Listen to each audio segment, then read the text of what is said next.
destabilizing our giant, globally interconnected banks. The time to start preparing for this health crisis was years ago. And the time to prepare for the coronavirus specifically was months ago. We can't go back, but we also can't afford to waste any more time. This is a time for honest leadership that respects science, that draws on serious experts, and that delivers real results. This is both a public health crisis and a potential economic crisis, not just here in the United States, but worldwide. So in the coming days, I will be releasing an expanded plan to deal with the public health and economic effects of the coronavirus. These are steps that Congress and the President should take immediately to keep our people and our economy healthy. Here are some of the elements. First, every American, whether they have insurance or not, should be able to get recommended coronavirus testing and receive any future recommended vaccine for free. Second, no one should face thousands of dollars in medical bills and lost wages if they're put in mandatory quarantine by the government. It's not only the moral thing to do, it keeps us all safer. And third, anyone exhibiting symptoms should get fully paid time off and see a doctor, get tested and treated for the virus. No one who's sick should feel like they have to go to work and potentially spread this virus faster just because they can't afford to miss a few days' pay. And fourth, we should pass a major targeted physical stimulus to counteract the economic harm that the coronavirus is about to cause. Our financial response should include providing direct support to businesses of all sizes that have seen their supply chains disrupted by manufacturing slowdowns across Asia. I'm also calling right now, tonight, for the Federal Reserve to take action to help out American companies. During the financial crisis, the Fed quietly gave big banks access to trillions of dollars in low-cost loans to prop them up. The Fed should stand ready to offer low-cost loans to companies that agree to support their workers and that need a little help to make it through the next few months. It's important that these companies do not lay people off or go under because of a short-term disruption in their supply chains. Look, those are concrete steps that we can take right now. But this moment is a reminder of what qualities we need in a president and what qualities are sorely lacking in the one we have. Ultimately, that's what this election is all about. With fears of an economic crisis and recession rising, with fears of a global pandemic rising, Americans must ask themselves, who do you actually trust to run this government? Donald Trump has already shown he is not up to the task. So let's talk about who Democrats should nominate. Now, I'm going to be blunt here.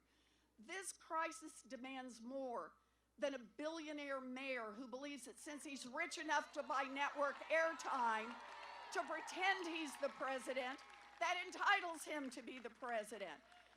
A mayor whose track record has shown that he'll govern to protect himself and his rich friends over everyone else. That's a no.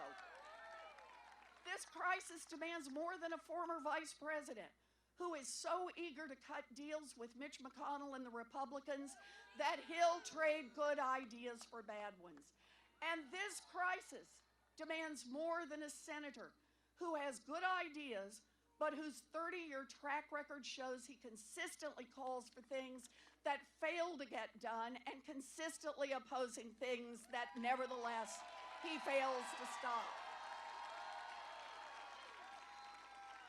I I've said many times, and I believe, that any of the Democrats running would be a better president than Donald Trump. Can I have an amen on that? And that is still true. But this crisis is a reminder that this primary isn't a game. We are picking a president, and we need someone whose core values can be trusted, who has a plan for how to govern, and who can actually get it done. I will be that president.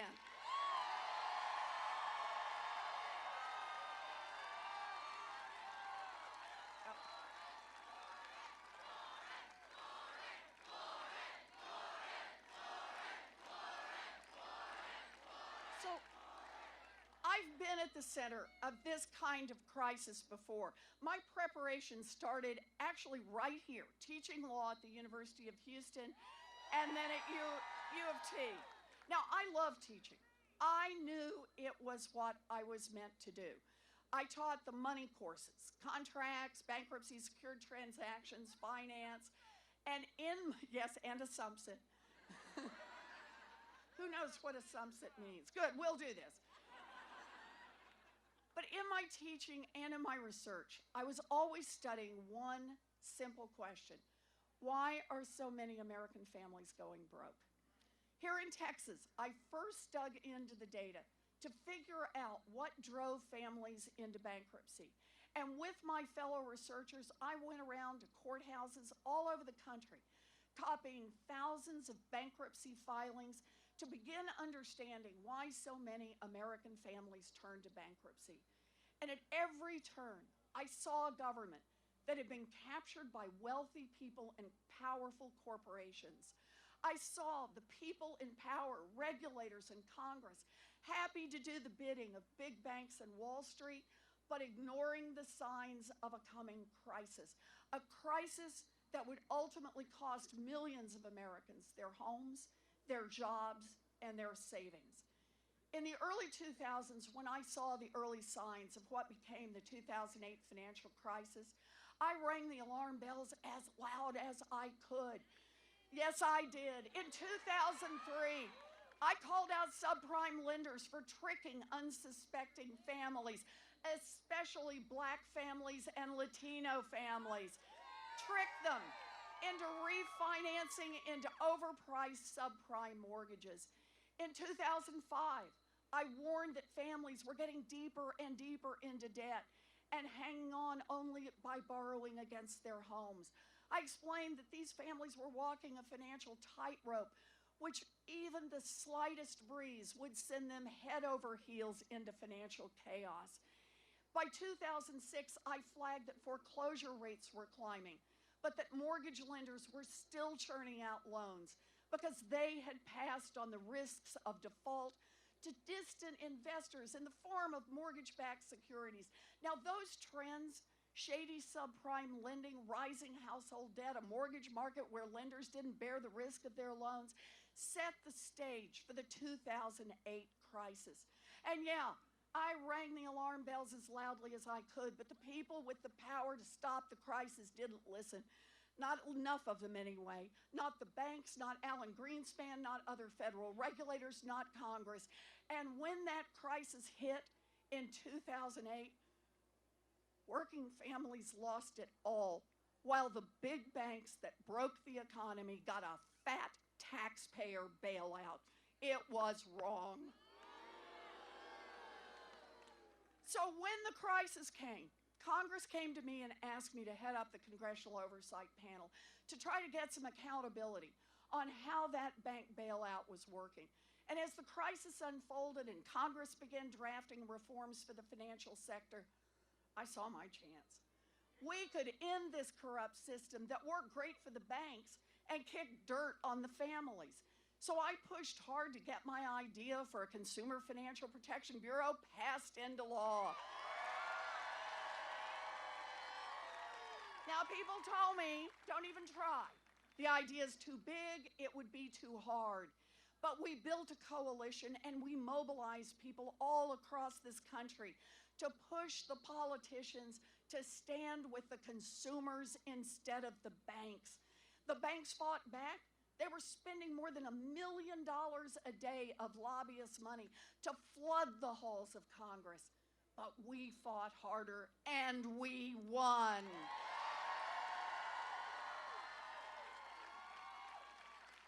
And then President Obama asked me to come to Washington and set it up. So I built the agency from about 2 employees to about 1,000 employees, got it operational, made it all work, and really put in place the kinds of safeguards we need to keep banks from boosting their profits by cheating people. Now, I love that agency. I love how it showed we could make government work, not just for the rich and powerful. We could make government work for everyone. And when Republican senators blocked me from running the agency permanently, I went back to Massachusetts. I ran for office against one of those incumbent Republican senators, and I beat him.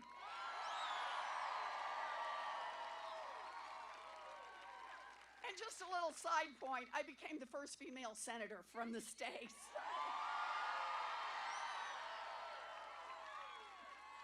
And the reason I talk about this story is this campaign for president has reminded me a lot of my time traveling and meeting families that were going through bankruptcy. The stories of why American families are struggling today have the same root causes. It's a 1-2 punch of government corruption and corporate greed. During the course of this campaign, I've introduced about a gazillion detailed plans that are all really just one plan. And that is how we transform a corrupt government and a rigged economy that only benefits those at the top into a government and an economy that builds opportunity for every single person. Everything I plan to do as president flows from that. And that is why I am in this race. And that is why I am asking for your vote. If you think we need both progressive ideas and progressive results, then go to ElizabethWarren.com, pitch in $5, sign up to volunteer, and join us. Because the time to choose is upon us. The crises we face are real. 2020 is your chance to choose a president, and I'm ready to get to work.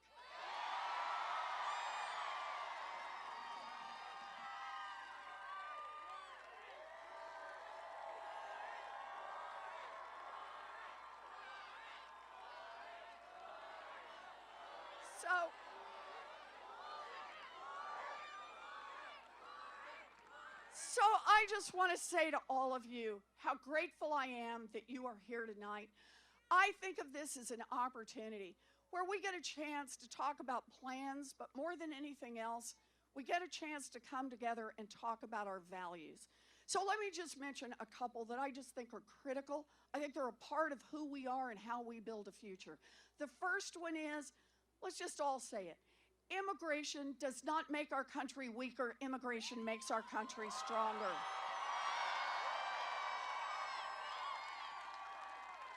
And I got a plan for that. No great nation separates children from their families.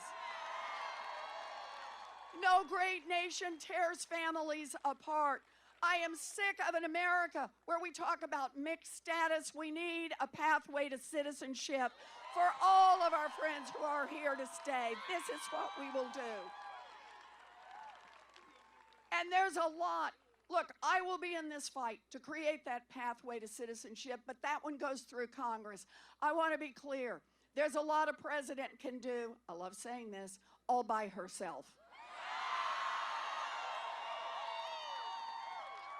I will close all for-profit detention centers and private prisons in this country.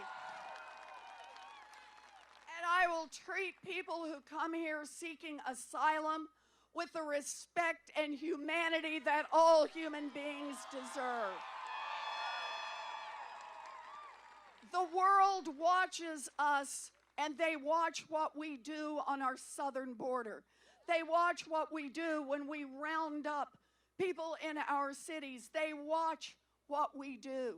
I promise you this. As President of the United States, I will lead this country and I will make you proud every day.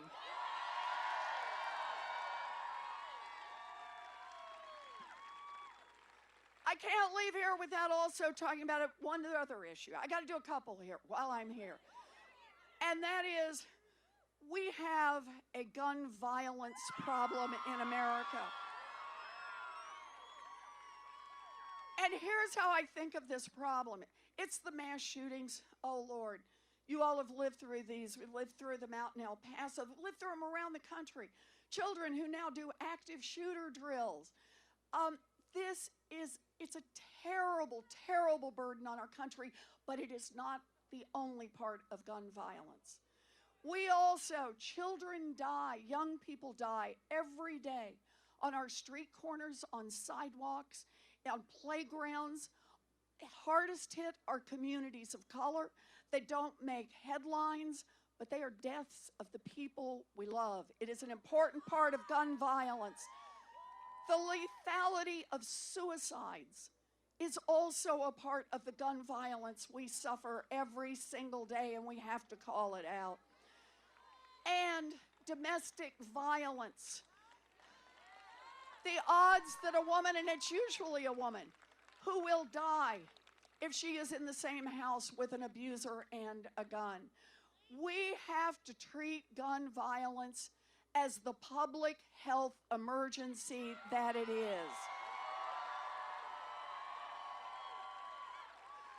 We have to be willing to take sensible steps like uniform background checks, get weapons of war off the street. But we can't just be one thing or two things and done. This is a problem we've got to be willing to go back to and back to and back to. And here's the heart of what we have to understand. Gun violence in America, immigration, changes we want to make. Right now, why can't we make them? Think about it this way. More than 90% of Americans want to see us do uniform background checks and get weapons of war off our streets, and we can't get a vote in Mitch McConnell's Senate. Well, let me tell you what I'm running for. I'm running against the corruption in Washington that leaves the NRA and the gun industry in charge. We want to make change. We have to fight back against that corruption and make this government work for the people. One more that we have to spend a minute on, and that is climate change. I'm going to say something that is very controversial in Washington with your own senator. Very controversial, but I'm going to say it anyway.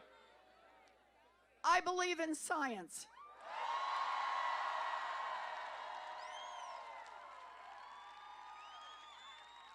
What scares me the most right now is every time the scientists go back and they take another look, they get more data, they put it into their models, the problem is worse than we thought, and we have less time than we thought. So this is the urgent moment. And this isn't your plan versus my plan. Boy, this is all the plans. We got to get them out there, and we got to get them on the table. So here's my proposal. I want to do a tenfold increase in science, in research, in development. We got to innovate our way out of this. We've got an upcoming $27 trillion worldwide market for green energy, cleaning carbon out of the air and water, desalination of water. So here's the plan. We'll invent it. Anybody can build it, but you got to build it right here in the United States of America and produce jobs for Americans. We also can't talk about climate without talking about climate justice. For decades and decades and decades now, our federal government, our state government, and our local governments have permitted polluting factories and toxic waste dumps to be located in or near communities of color. It has harmed the health of little children. It has harmed the health of seniors. It has harmed the health of people who have otherwise have medical problems. It also has harmed those communities financially. Who wants to move to a place where the air smells bad, where you can't drink the water? So part of my climate commitment is we have to acknowledge what we have done as a country, and I will commit to spend $1 trillion to clean up that mess. That's what we got to do. One more I'll mention on this. There's so much to do on it, but one more I'll mention. I'm for a Green New Deal, but that's not enough. We got to have a Blue New Deal as well. Protect our oceans. You know I could do these all night long. But I will say just one more. You want to build a future? Invest in our children. I believe in public education. I believe in public education, and here's the thing. I've got a 2-cent wealth tax. I've got an $800 billion investment in K-12, an investment in early childhood, an investment in post-high school, technical school, 2-year college, 4-year college, cancel student loan debt for 43 million Americans. But there's more. There's so much that a president can do just with the Department of Education. So I want to tell you about my plan. You know, at night before I go to bed, I think about the things I could do. And one of them I think about is Secretary of Education who's been a public school teacher.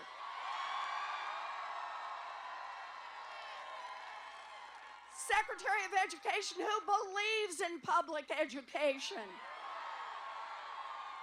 Secretary of Education who believes public dollars stay in public schools. Oh, and one more. Secretary of Education who's ready to throw high-stakes testing into the wastebasket. You know, this has been a hard time. We've now been 3 years with Donald Trump as president. But here's the thing. We boo, but I'll tell you, there are a lot of people out there who are afraid. They're afraid for their families. They're afraid for their neighbors. They're afraid for their friends. They're afraid. They're afraid for children locked in cages at our borders. They are afraid for children on lockdown in our public schools. They are afraid for women. They are afraid for people of color.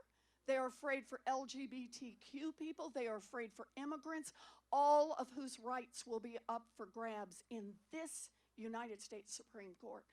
They are afraid for our country, and they are afraid for the survival of our planet. And here's the thing. The danger is real.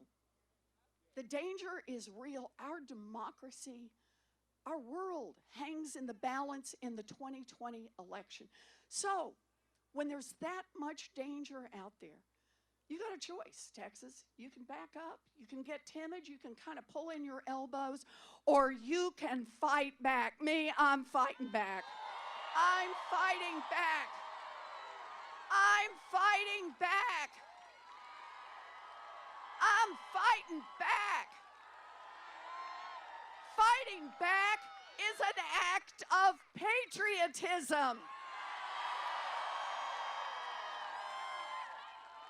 Think of it this way. We fought back against a king to build this country. We fought back against the scourge of slavery to preserve this union. We fought back against a Great Depression to rebuild this economy. We fought back against the rise of fascism to protect our democracy. Americans are at our best when we see a problem, we call it out, and we fight back.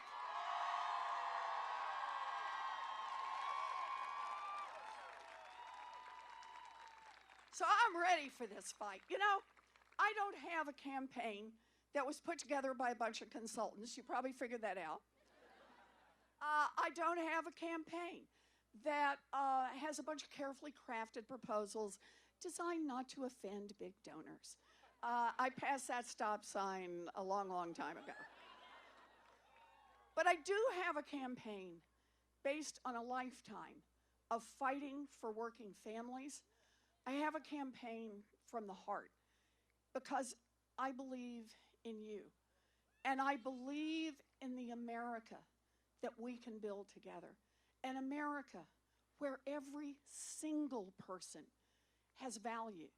An America where every single child is worth investing in. An America where we have a democracy where people, not money, is the most important part. An America of our best values. And if you believe that America is possible, if you can catch just a glimpse of what that America might be like, and you think that America is worth fighting for, then I'm asking you, get in this fight. Get in this fight. Get in this fight. Get in this fight. Get in this fight. Because this is the moment in history that we have been called to. This moment in history will not come our way again. This is our moment in history to dream big, fight hard, and win.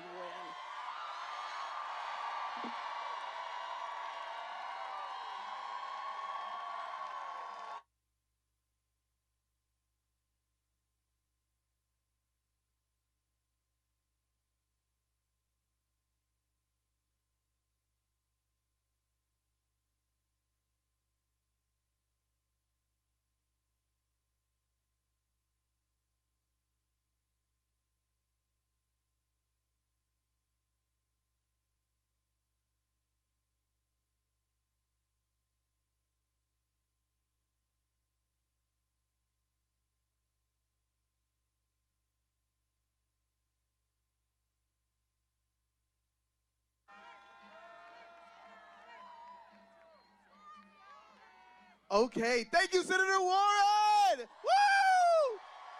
Woo! Okay, and we're gonna be doing selfies with Senator Warren over there with my friend Henry. You'll see him with the cowboy hat over there. And so we're gonna begin the selfie lines with Senator Warren. Everyone make that way. Oh my God, thank you so much for coming. Selfie. Selfies!